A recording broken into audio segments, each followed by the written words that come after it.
you've got a lot of people on Facebook who think they're crusaders because they share articles that they didn't write or post something about a cause, which there's nothing wrong with that, but it's stupid to think that you're bold or brave to do that and when you're not doing anything in day-to-day to affect whatever change you're advocating.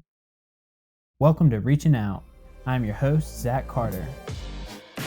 Please join me as I speak with a diverse group of people to find out their thoughts on religion, politics, and culture.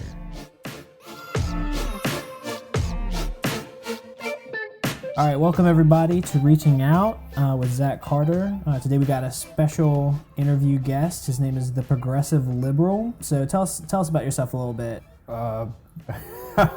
Okay, it's a wide open question there. Yeah, sure.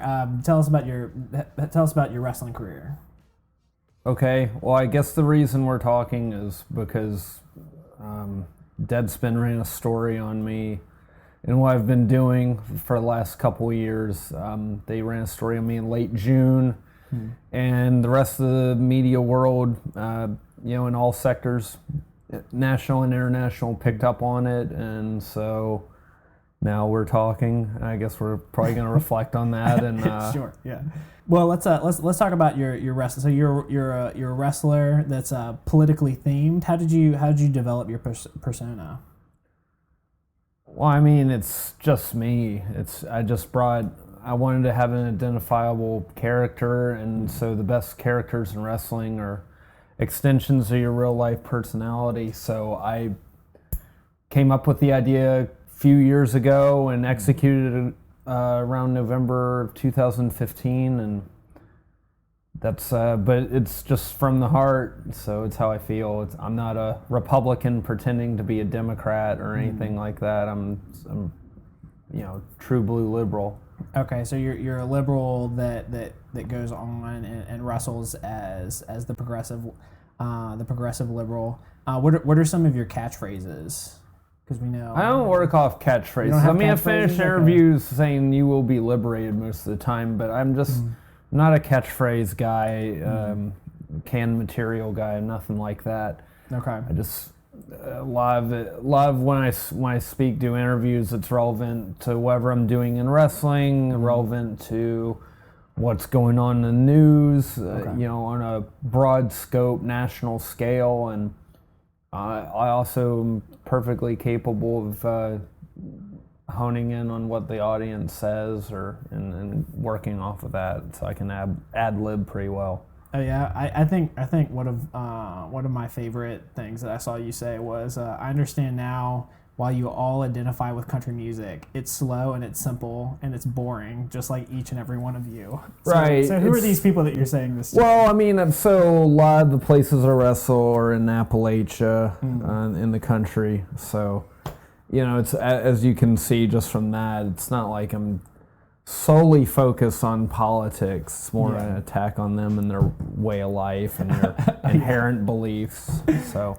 Okay. Have you ever been threatened for the stuff you say? Has anybody ever gotten super angry that you actually get threatened, like real life threatened? Mm-hmm. Yeah. What happened? The guy jumped in the ring a couple weeks ago. Really? Yep. That was in Nottoway, Virginia. At a guy. I've had threats of gun violence and angry, trash talking fans. Yeah. But most of them are like Trump. They're just full of hot air and just, not going to actually do anything they talk about. Okay. Well, there are a lot of people that are listening to this that might not be wrestling fans. I know I've heard a bunch of people say stuff like, don't you know professional wrestling is all fake? How do you respond to stuff like that? Well, who's saying that? Are they saying that in anticipation of this interview, or no? I'm saying that when I was growing up, I had friends that were like hardcore fans of wrestling, but then I had other friends that were just like, oh, I don't watch that; it's all fake. So I figured that's something you probably. I just thought that was the stupidest argument for the longest time because do we say that when we watch television shows? I mean. No, or movies. That's why is that dismissive? I think I guess I understand why they go for that because at one time it was presented as real, and the business was very protected, and I guess that angers people who don't like it to begin with. Yeah.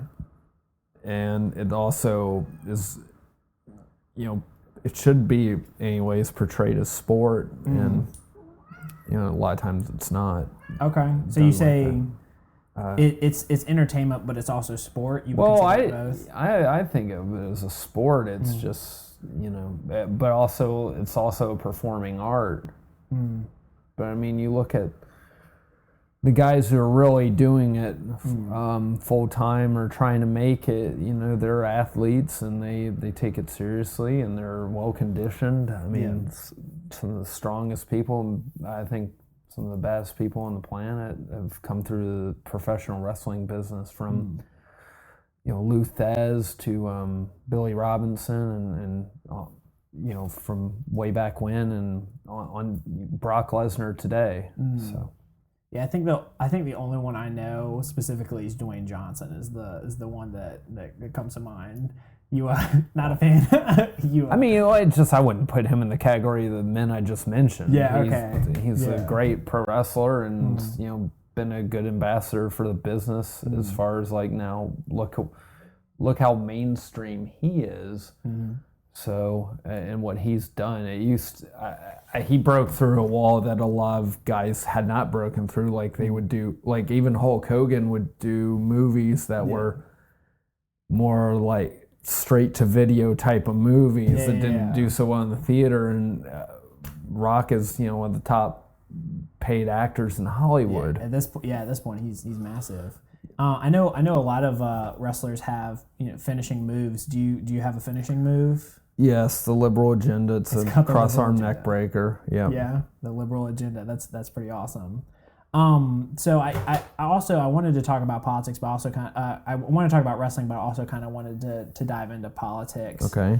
And so I know you're even though you're playing the heel, you're playing the bad guy a lot. You're actually, like you had said earlier, you're wanting to promote liberal thought, liberal policies. What's your best sales pitch on why to think and vote liberal? I think that's kind of a misnomer on a couple of things. One, okay, I'm not a heel everywhere I go. You look at an electoral map, that's where that'll tell you if I'm going to be cheered or booed in that town. So I've wrestled the last couple months. I've done dates in Northern Virginia, and I'm cheered there. I'm going to Queens, New York in a couple weeks. I'll probably be cheered there. Yeah. If it was now, but if I went to upstate New York, different deal. Just like if I go hit 460 West and go to Farmville, like I was there last Saturday, I'm booed. I mean, that's an hour and a half from where we're sitting right now. Whereas here, I'd be cheered. It's really, you look at the electoral map, that's how people are going to respond. Okay. So you're the hero in certain areas, and you're the heel in others. Right. It's just the stuff that made it on the mainstream media. And obviously what got the attention was where I'm going to Appalachian, where it's, now called Trump country a lot of times. I'm speaking against, the administration that's currently in office. I think if Hillary was in office, I may have gotten similar attention, but I still don't think as much.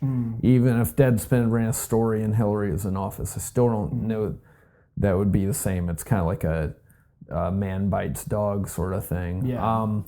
The other thing is so it's professional wrestling. Politics is the hook.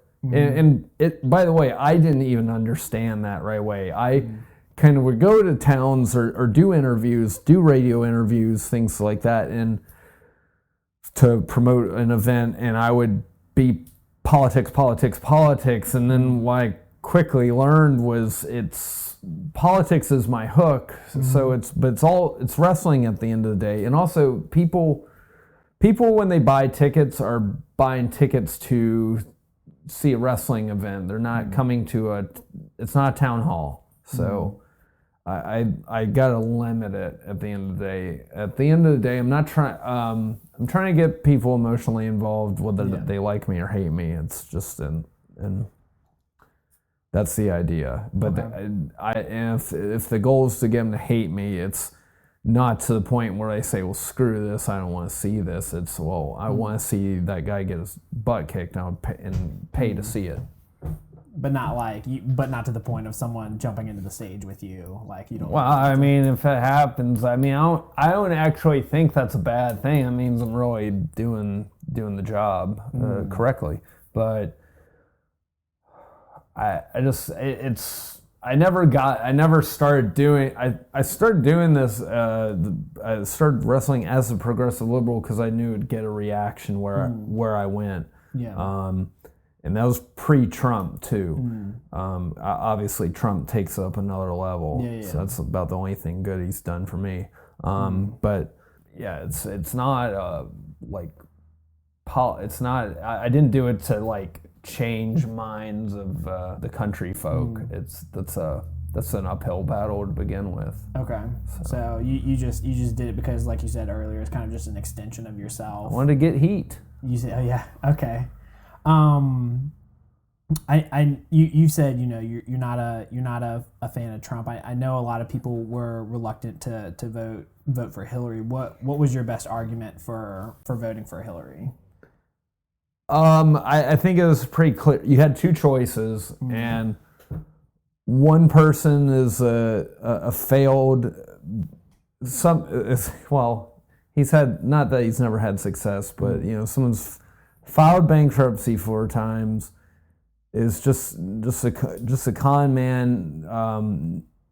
Has no. It's one thing to not have experience, but it's another thing not to choose not to learn and not to know truly anything about any policy. Not to someone who can't articulate specifics. And then on top of that, just some of the things he did on the campaign were just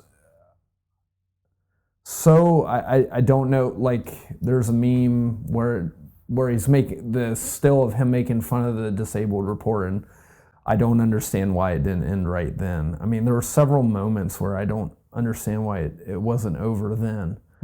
And then you had someone in Hillary, who was, again, was she the sexiest candidate? I don't mean that pertain to the fact that she was a woman. I just mean, was she the greatest campaigner? No. Like, did she have her flaws? Yes, as we all do. But she knew policy, and overall she's a nice lady, and overall she had sensible policies as it relates to the environment and progressive changes with regard to equal pay, and certainly if Hillary was in office, I wouldn't be worried about us going into World War III. And with her using, some of the rhetoric Trump uses is just, good Lord. I mean, you see his own chief of staff like putting his hand over his forehead just in disbelief. I mean, that tells you something. Was Hillary your lady in the primaries, or did you were you more of a Bernie fan? I liked Bernie. I liked Hillary too. It's just, and whoever went. I mean, I'm not a yellow dog Democrat. I mean, but any of those were better than any candidate the Republicans had to offer. I mean, John Kasich was the closest thing to normal that 17-person field had, and people. He kind of just hung out the longest after everyone else dropped off. Yeah. Post the election, we've seen that our culture seems to be getting more and more political. It might have been one of the reasons you've blown up. Do you think, I know it's been good for you in your career, like you were just saying about, Trump getting into office, because it's really, I think the election made the country even more political. Do you think it's a good or a bad thing? I mean, it's at this point it's in the NFL, it's getting into the Emmys, all this late night. Well, that's good. That's because you have a president who's using his platform to distract from his latest crisis or scandal or blunder in office, or his administration's latest blunder. I mean, he's just baiting people, and he's doing what I'm doing, except for, when I'm in Appalachia, I'm a heel trying to get heat, and he's a heel that's trying to get heat. And Democrats take the bait every single time. I mean, this guy's from the school of Steve Bannon, so he uses a lot of the, uses situations to bait Democrats into what now is referred to as identity politics, and unfortunately they're taking the bait every time. And it's not going to be enough for Democrats in 2018 to say, well, we're not him, because that didn't work before. They need to figure out who they are and have have identifiable policies and stand behind them. Be bold about it, and because Democrats, when it comes to economics, jobs, environment, issues of equality, they blow Republicans away, but they're just terrible at conveying that message. So, and Republicans are all good at reaching their base and their people vote. So Democrats have a lot of problems, and despite everything going on, there's no guarantee that 2018 is going to go the way we want it to go. Yeah, sure. One of the things that I'm sure you've heard the term. I know conservatives will call liberal snowflakes for things like, believing about microaggressions and safe spaces. What are your thoughts on these, since wrestling is kind of about macroaggressions and unsafe spaces? I wish the term safe space was wiped out of the vocabulary. Oh yeah, okay. It's pretty stupid now. I'm all for sanctuary cities. Yeah. And I get where the term comes from. But it's ironic that the Republicans would come up with it, because they particularly the president gets his feelings hurt quite easy. You're talking about the term snowflakes. Yeah, that they would be calling anybody snowflakes, because you can't say anything against them or the things that their institutions, like guns, without them crying foul. The president demonizes anything that doesn't placate him as fake news. There's no bigger snowflake in the world right now than Donald Trump. So you had mentioned guns for a second. I know I read one of your quotes was something along the lines of, "I'm the progressive liberal and I'm here to take your guns." Like, is this a joke, or what are your thoughts on? Well, on gun control? First of all, I really hate guns, and I'm not saying this is a result of Vegas or Orlando before it, or name your mass shooting, because there's been so many. I've hated guns since I was a kid. Assault weapons have no place in civilian hands, and I don't know what has to happen for that message to get across. 6 out of 10 people agree with what I just said, and 9 out of 10 people are in favor of stronger regulations than what we have. But we have this, this NRA that represents like 4% of the population, influencing buying off every Republican so they can vote against, the people they represent for money. Okay. So I it's unfortunate that the only people that could ever end lobbying in Washington or any other form or any other level of government are in Washington, and are the people that benefit from the lobbyist money. So we're in a pretty bad spot. Okay, well, let's do because I know you gotta get going here pretty soon. Let's do one more serious question. We'll do the bonus interview section, just to do a couple fun questions, and then we'll call it a day. What is one political commentator that you would recommend people listen to that's a liberal? Bill Maher. Bill Maher's your favorite? Yeah, Okay. he pulls no punches. Yeah, I hear his voice in my head a lot when I'm speaking on things. And he came out pretty strongly against Islam. Do you agree with the stuff he said about? He didn't come out. Well, he's against all religion. Number one. Number two, when he's simply referring to scripture that's in the Quran, and essentially saying if this was a part of any other religion, he's against what it says that you should kill infidels.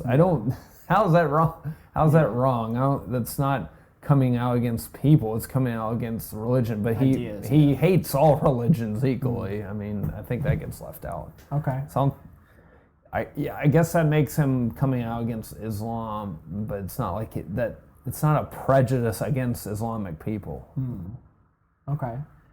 Do you have any commentators that you listen to that are conservative that you think are good? So on Fox News, I mean, I like their actual news guys like Chris Wallace and Shep Smith. Like I can listen to them. I didn't like Chris Wallace very much at first. Like I loved when Bill Clinton tore him to shreds back in, I think that was 2009. Okay.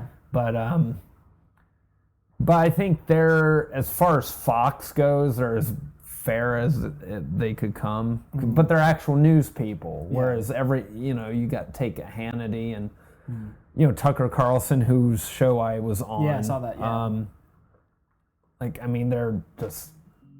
They're commentators and they play off stereotypes a lot and they please the base but and try to work up liberals.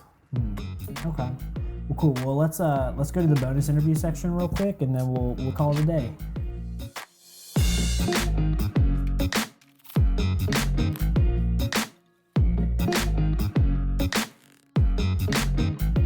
So, if you could trade lives with one person for an entire day, who would it be and why? I mean, I'd love to be in the WWE, so anyone who's on the road for them full time. Yeah. So. Okay. If you had a spirit animal, what would it be?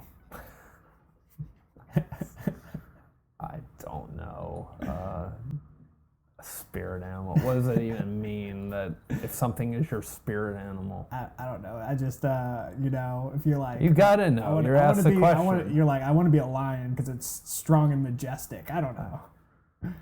I don't feel that way about any animal. No animal? Okay. Maybe a bird. Well, not because birds can. It'd have to be one of those birds like an eagle or a hawk or something that can. A big wingspan, fly over, see everything. Okay. All right. It's cool. the predator, not the prey. Hey, there you go. We found an eagle. That's your spirit animal. We found it. We worked together. Sure.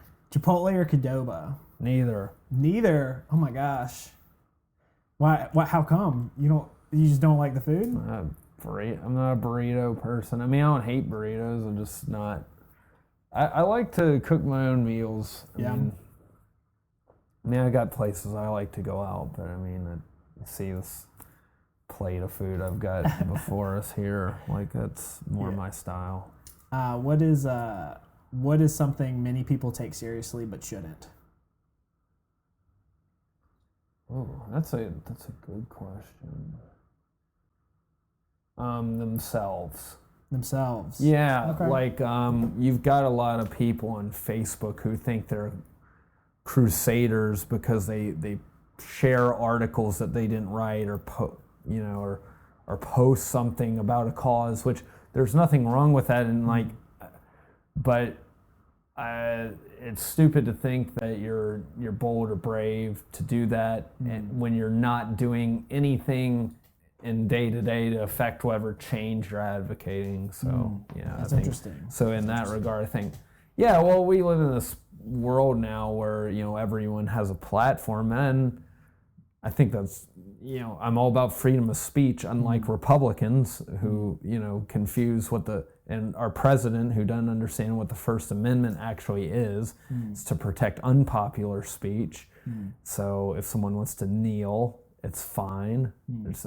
I stand, but I don't think my opinion shouldn't be law, and I should say someone should be fired. But also, that's his right to feel that way. He just needs to understand that he can't.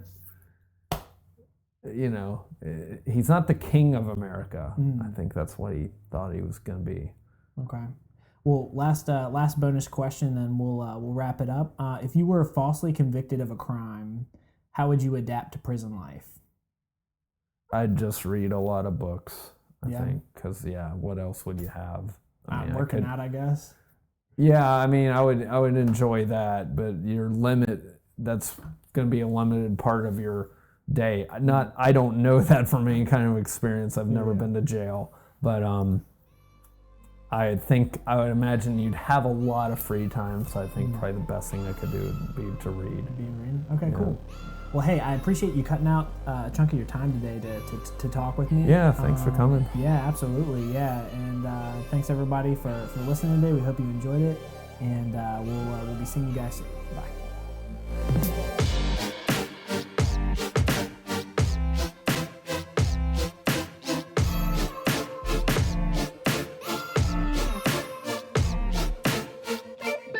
Hola, compadres. As you can see, we've been trying to increase our Spanish-speaking demographics. But anyways, thanks for listening to this week's episode of Reaching Out. We've been trying to put out content every week so that you guys can just enjoy, soak up all the knowledge that we're trying to throw your way. If you haven't already, please go and give us a like on Facebook at Reaching Out with Zack Carter. Also, please subscribe on iTunes and leave a review. It would help us out tremendously. Thanks again for listening to Reaching Out with Zack Carter, and we'll see you again next week. Bye, guys.